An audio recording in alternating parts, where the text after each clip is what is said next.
श्री गणेशाय नमः। नमस्कार सर्वांना, स्वागत आहे तुमचं आपल्या चॅनलवरती।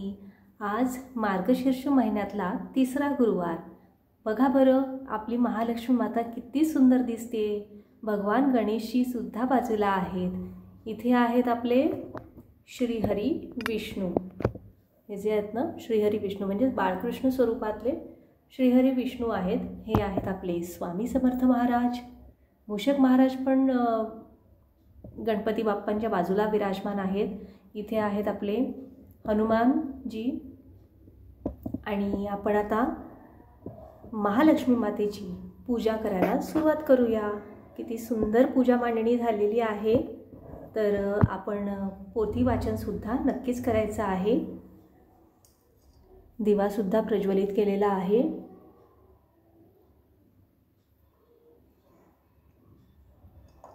तुम्हा सर्वांना मार्गशीर्ष महिन्यातल्या तिसऱ्या गुरुवारच्या खूप खूप शुभेच्छा। श्री गणेशाय नमः। श्री महालक्ष्मी नमनाष्टक। श्री गणेशाय नमः। इंद्र उवाच नमस्तेस्तु महामाये श्रीपीठे सुरपूजिते शंखचक्र गदा हस्ते महालक्ष्मी नमोस्तुते। नमस्ते गरुडारूढे कोलासुरभयंकरी कुमारी वैष्णवी ब्राह्मी महालक्ष्मी नमोस्तुते। सर्वज्ञे सर्ववरदे सर्वदुष्टभयंकरी सर्वदुःखहरे देवी महालक्ष्मी नमोस्तुते। सिद्धिबुद्धिप्रदे देवी भुक्तिमुक्तिप्रदायिनी मंत्रमूर्ते सदा देवी महालक्ष्मी नमोस्तुते। आद्यंतरहिते देवी आद्यशक्ती महेश्वरी योगजे योग संभूते महालक्ष्मी नमोस्तुते। स्थूल सूक्ष्म महारौद्रे महाशक्ती महोदरे महापापहरे देवी महालक्ष्मी नमोस्तुते।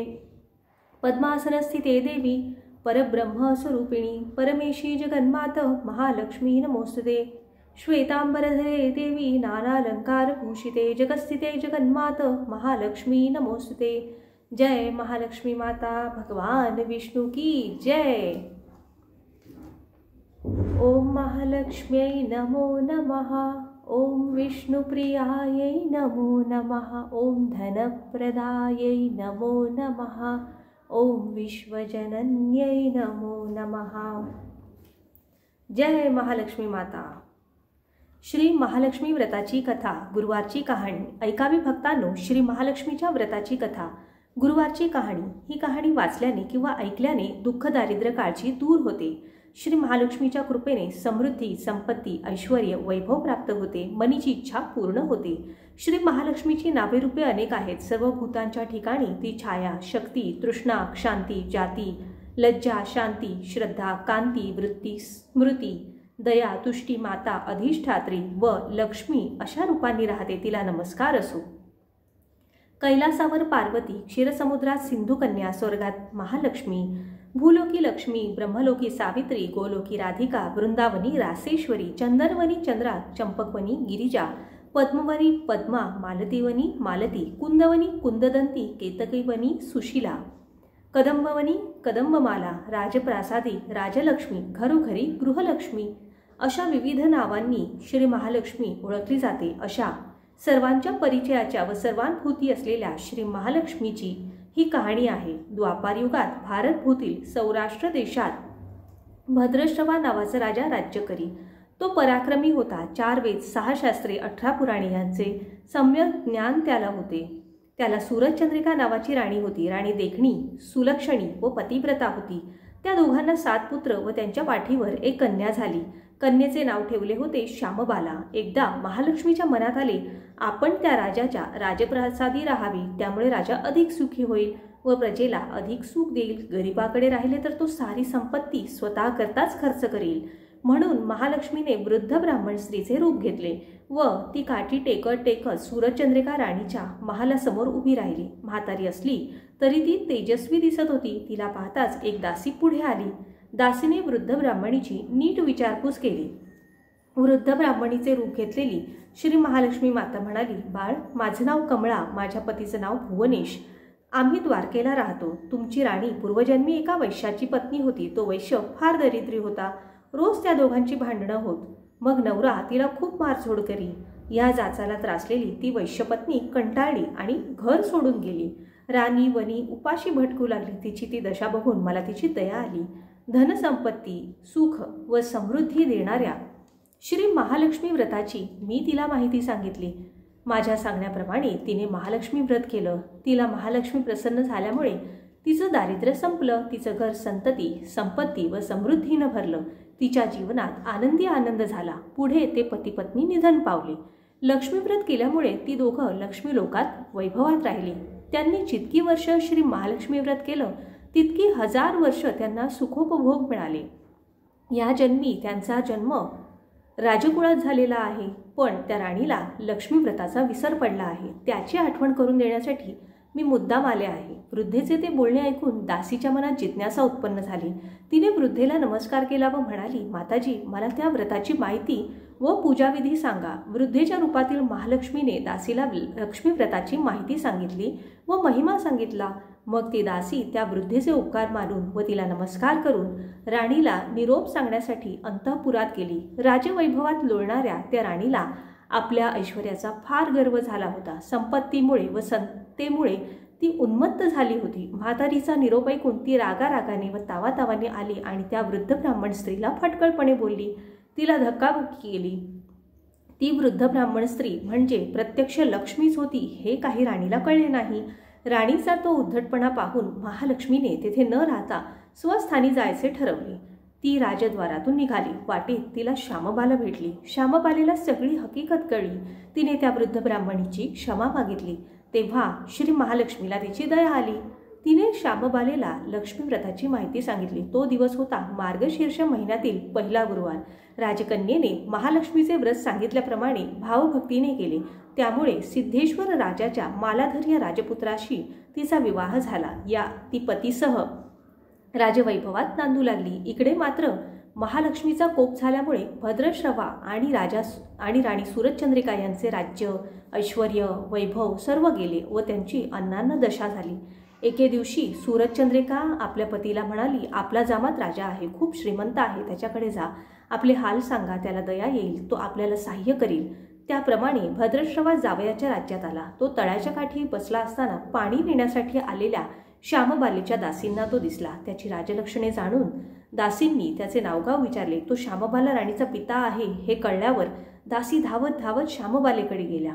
त्यांनी सर्व हकीकत तिला सांगितली. दासींकडून राजवस्त्रे पाठवून श्यामबालेने आपल्या पित्याला मोठ्या थाटामाटाने राजवाड्यात आणले.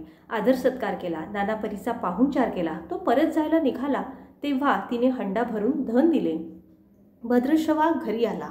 सूरजचंद्रिकेला आनंद झाला. तिने हंडा उघडला तो काय, हंड्यात द्रव्य नव्हते, कोळसे भरलेले होते. महालक्ष्मीच्या अवकृपेने हा चमत्कार घडून आला होता. काही दिवसांनी सूरजचंद्रिका आपल्या लेकीच्या घरी गेली. तो दिवस होता मार्गशीर्षातला शेवटचा गुरुवार. श्यामबालेने महालक्ष्मी व्रत केले. आईकडूनही करविले. सूरजचंद्रिका परत आपल्या नगरात आली. तिने लक्ष्मी व्रत केले म्हणून पूर्वीचे राज ऐश्वर तिला प्राप्त झाले.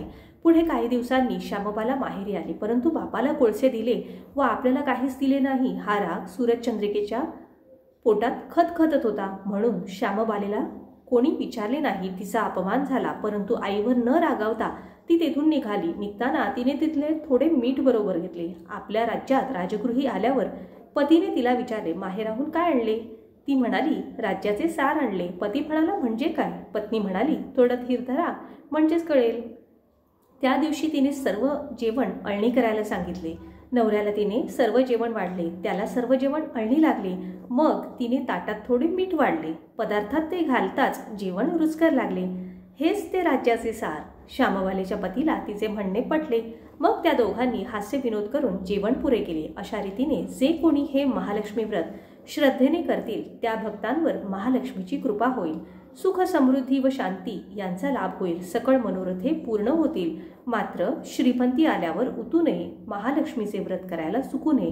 दर गुरुवारी पोथी वाचायला विसरू नये. महालक्ष्मीचा महिमा पुरवितो भक्तांची कामना. अशी ही श्री महालक्ष्मी व्रताची कथा, गुरुवारची कहाणी सुफळ संपूर्ण. ओम श्री महालक्ष्मी देव्यै नमः. ओम ह्रीं श्री लक्ष्मीभ्यो नमः.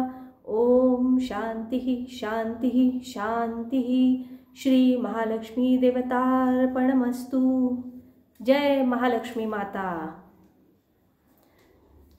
जय देवी जय देवी जय महालक्ष्मी. वससी व्यापक रूपे तू स्थूल सूक्ष्मी जय देवी करवीरपुरवासिनी सुरवर मुनिमाता पुरहर वरदायिनी मुरहर प्रियकांता कमलाकारे जठरी जन्म विलाधाता सहस्रवदनी भूधर नपुरे गुणगाता जय देवी मातुलिंग गदा खेटकर विकिरणी झळके हाटक वाटी पीयूष रसपाणी माणिक रसना सुरंग वसना मृगनयनी शशिकर वदना राजस मदनाची जननी जय देवी तारा शक्ती अगम्य शिव भजका गौरी सांख्य म्हणती प्रकृती निर्गुण निर्धारी गायत्री निज बीजा निगमागम सारी प्रकटे पद्मावती निज धर्माचारी जय देवी अमृत भरिते सरिते अगधुरते वारी मारी दुर्घट सुरा भवदुस्तर तारी वारी माया पटल प्रणमत परिवारी हे रूप चिद्रुपद द्रुपदावी निर्धारी जय देवी चतुरानने कुशित कर्माच्या ओळी लिहिल्या असतील माते माझी निज भाळी पुसोनी चरणतळी पदसुमने क्षाळी मुक्तेश्वर नागर क्षीरसागर बाळी जय देवी जय महालक्ष्मी वससी व्यापक रूपे तू स्थूल सूक्ष्मी जय देवी जय महालक्ष्मी माता भगवान विष्णु की जय। हरिओम। ओम श्रीं ह्रीं श्रीं कमले कमलालये मह्यं प्रसीद स्वाहा। ओम श्री लक्ष्मीदेव्यै नमः। ओम श्रीं नमः। ओम श्रीं क्लूं ओम धनं देहि माम्। ओम ह्रीं श्री लक्ष्मीभ्यो नमः। श्री महालक्ष्मी प्रसन्न।